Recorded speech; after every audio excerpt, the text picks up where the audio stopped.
विरासत की जंग के लिए मैदान तैयार है। कांग्रेस पार्टी में तैयारी पूरी है, बस भाई बहन के नाम के ऐलान का इंतजार है। सीसी की बैठक में राहुल गांधी और प्रियंका गांधी के नाम का ऐलान हो सकता है। तो क्या 24 के चुनाव में भाई बहन अमेठी और रायबरेली का अपना फैमिली गढ़ बचाने में कामयाब हो जाएंगे या नहीं? रिपोर्ट में देखिए। अब की बार घबराए हुए हैं, डर गए हैं। एक तरफ एनडीए के लिए 400 पार सीटें पार करने का टारगेट है, तो दूसरी तरफ कांग्रेस और गांधी फैमिली के लिए इख्तियार के साथ साथ विरासत की लड़ाई भी है।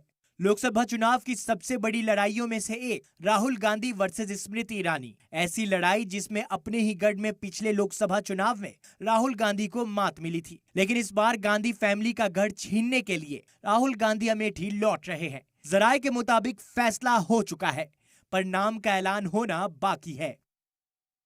हम यहाँ पर लोगों के डिमांड के वजह से वहां भेजे। अब आगे की बात है, थोड़े दिन ठहरो और रायबरेली और अमेठी में कौन से कैंडिडेट आएंगे, क्योंकि मेरे को तो साइन करके भेजना पड़ता ना, तो मैं देख के ही मैं आपको बोलूंगा ये कैंडिडेट हमारा है तो डाल रहे हैं। फिर वहीं सुपरहिट मुकाबला 24 के चुनाव में भी देखने को मिल सकता है, क्योंकि अब ये लगभग तय हो चुका है कि राहुल अमेठी के सियासी मैदान में उतर रहे हैं। जराये के मुताबिक 1 मई को अमेठी से नॉमिनेशन कर सकते हैं राहुल गांधी, और इससे पहले राहुल की टीम ग्राउंड पर पूरी तरह से तैनात है। अमेठी में राहुल की टीम ने बाकायदा कैंप भी लगाया है।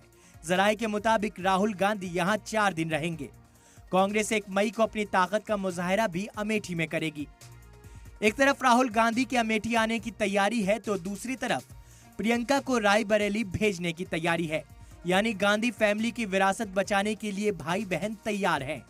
जराये के मुताबिक विरासत बचाने की जंग में उतरने से पहले राहुल और प्रियंका गांधी अयोध्या में रामलला के दर्शन भी कर सकते हैं। अमेठी सीट में 2014 में राहुल गांधी स्मृति ईरानी को 1 लाख से ज्यादा वोटों से हराकर लोकसभा पहुंचे थे, लेकिन 2019 में स्मृति ईरानी ने चौंकाते हुए राहुल गांधी को उनके ही गढ़ में 55,000 से ज्यादा वोटों से मात दे दी। तो विरासत की जंग में राहुल गांधी का इस बार कॉन्फिडेंस हाई है। उधर रायबरेली में नाम का ऐलान होने से पहले प्रियंका गांधी लगातार वजीर आजम मोदी पर हमलावर हैं। रायबरेली गांधी फैमिली की सीट रही है, लेकिन सोनिया गांधी अब राज्यसभा में दिखेंगी। ऐसे में प्रियंका के बूते रायबरेली को बचाने का कांग्रेस का प्लान है। अब रायबरेली में कास्ट इक्वेशन समझिए। रायबरेली में ब्राह्मण 11% हैं, ठाकुर 9%, यादव 7%, मुस्लिम 6% और इसके अलावा अदर्स 23%। अब सवाल ये है कि क्या 24 में गांधी फैमिली के विरासत को बचाने में भाई बहन कामयाब होंगे? ब्यूरो रिपोर्ट, सलाम टीवी।